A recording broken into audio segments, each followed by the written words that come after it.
Hi everyone, welcome to another G News podcast. Today we are joined by Patrick Reynolds, who is running for council in Auckland, and he's part of City Vision, which includes Labour and the Greens and a few others that are on the left as well.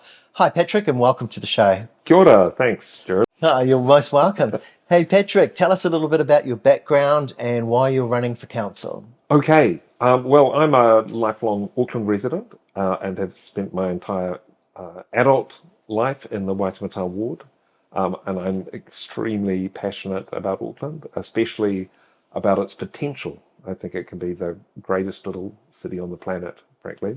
I think the stuff that we could say God did is exemplary. You know, the beautiful golf, the maunga, the whole landscape.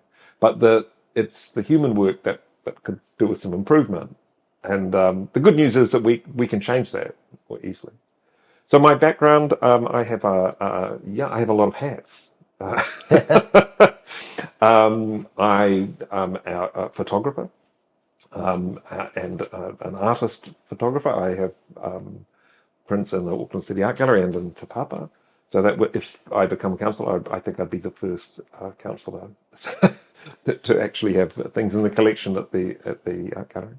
And I spent years working with architects on architecture, so that's a particular passion of mine. For the last 15 years, though, I have been also, especially through Greater Auckland, an advocate for a Greater Auckland, writing about transport and urban form, especially. And then through that, I became interested in governance, and I've held various governance roles, most notably 4 years as an NZTA director. So, when it comes to Auckland's transport problems, how would you sum them up, and what do you think we need to do first? Well, we need balance, and at the moment it's imbalanced. We have a very auto-dominated uh, system, which leads inevitably to congestion. We have a very dispersed urban form, and things are improving. We have this century started to rebuild a public transport network, and we have a very disjointed cycleway network, but just a little more balance between the modes. That is what works in every city everywhere in the world. Especially one of Auckland's size, and given the topographical constraints, which are permanent, um, that's what we have to do. Driving will be better when the alternatives to driving are better and more people are incentivized to choose them naturally. One of the features of living on Waiheke Island is that everybody that lives here has to take a ferry, pretty much, unless you've got your own boat.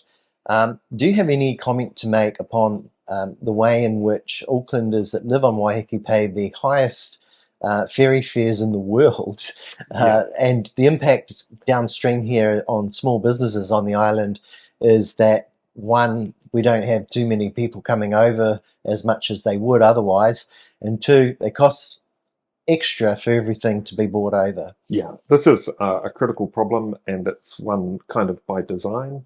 Under the John Key's government, Fuller's got a special sort of sweetheart carve-out deal. So essentially, that's not really public transport. It's for-profit transport. Um, and this is a big problem, and it really needs a great deal of work. And I have a number of ideas to pursue with this. And I notice at the moment that Fuller's are saying they want to sell. And I think there is a role for the government and the city to normalise the ferry service. I noticed that in Sydney, the journey from downtown to Manly is about the same distance, and it's simply part of the public transport network, and that should be the case here as well.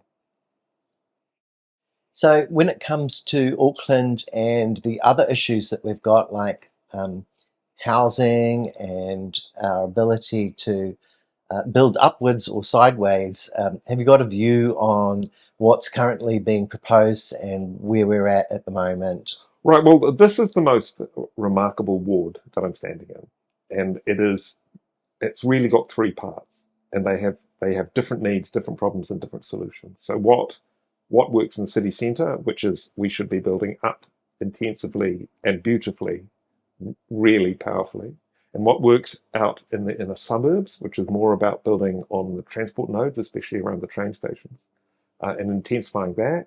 But on the Gulf Islands, there is not the capacity to intensify at all.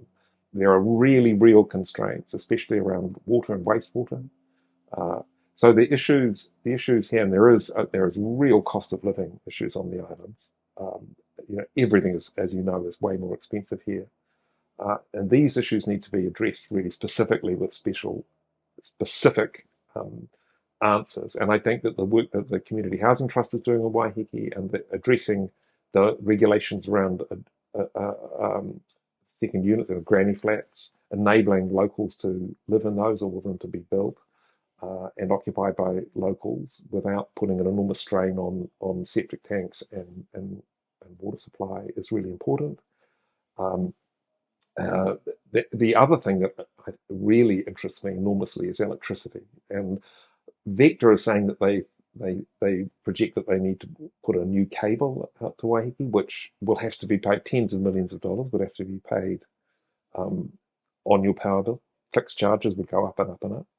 And I think there's a technological answer that's sitting there and it's right in front of us, which is Waiheke could become a test case for a rollout of solar and batteries, so that you're making your own electricity on the island. Even people who are don't have a suitable roof for it would still benefit from the reduced load on the network, reducing blackouts.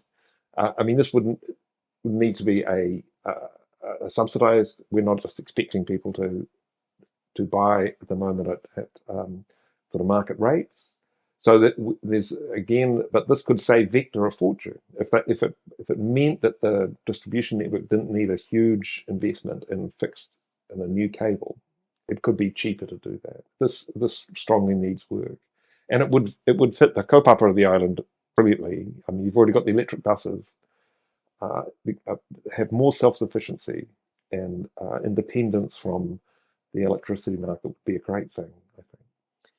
Patrick, I'm not sure how much of a local government issue it is for councils, but at the moment we're hearing a lot of big stick from central government about rates capping and sticking to the basics, this kind of thing. And there's a feeling, I think, that localism might be under attack a little bit right now.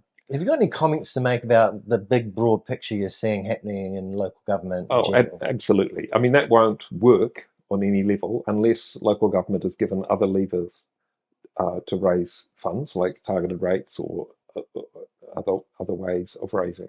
The central government keeps putting tasks and burdens on local government, and then now wants to control it, and in pretty insulting terms, I'd have to say, claiming that no local government knows how to run its books. It's also inaccurate to say that councils are frittering everything away on what did the Prime Minister say? Bike lanes and toilets or something. Paint jobs for toilets. I mean, the by far the vast bulk of the rate bill goes on two things: water and roads, which is what I think they call core infrastructure. But there are community is core infrastructure too, core cultural infrastructure. Without those things, without the arts, without the small sums of money that go to support culture and society, what are we on those roads for? Where are we going? I mean, what is it all for? This idea that community doesn't exist or society doesn't exist, it, it can sound cute when you're trying to deflect away from your own budget performance to another group, but it has no basis in reality. Yeah, we're seeing a rise in inflation. It's gone from like 2.2 up to 2.7%. And so I think what we're seeing is a central government that may be trying to shift the blame onto local government and suggesting that rates are somehow to do with um, profligate spending on the four well-beings. And yet what I've heard is that is something more like 1% of the Yeah. overall expenditure. What do you think about the importance of these four well-beings for Aucklanders? Well, I mean, well-being, the economy does not exist outside of society, and nor the environment. It is a wholly owned subsidiary of both. There is the purpose of an economy is for human well-being. I mean, yeah, it doesn't have an existence without humans. I mean, there's no purpose for it. So it's just sort of rhetoric, really. I mean, take cycleways for example. The 10-year plan, uh, which is a legal document, has 0.05% for walking and cycling, footpaths as well, and also most of that is discretionary and may not even happen. There is banning councils from spending on those things will not change rates bills one penny. No one will notice, but we will have unsafer streets. We will have, we'll be tripping over on broken footpaths. There'll be higher costs down the line, especially in injuries and deaths. So no, this is rhetoric that is detached from reality. So, if voters are going to vote for you, Patrick, why should they vote for you? Well, they're going to get a positive, future-focused, collaborative councillor in the most interesting and most important ward in the country, the densest, most urban area. You're going to have someone who loves cities instead of someone who appears to hate them. And mostly you're going to have a collaborative worker around the council table. I do work with the mayor, with the deputy mayor, and with the more competent councillors around the table already in my role as deputy chair of the City Centre Advisory Panel. And I will continue that. If you got one message to say to voters, what would it be? Get out and vote! And vote for the guy in the hat. Thanks very much, Patrick. That's been really good to have you on the show today.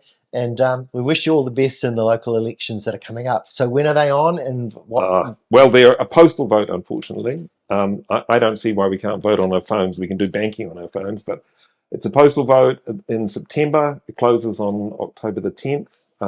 Make sure you're enrolled. And for the young people out there, ask an older person how you post things. Thanks very much for coming on the show. Okay, thank you. Thank you. Really appreciate it.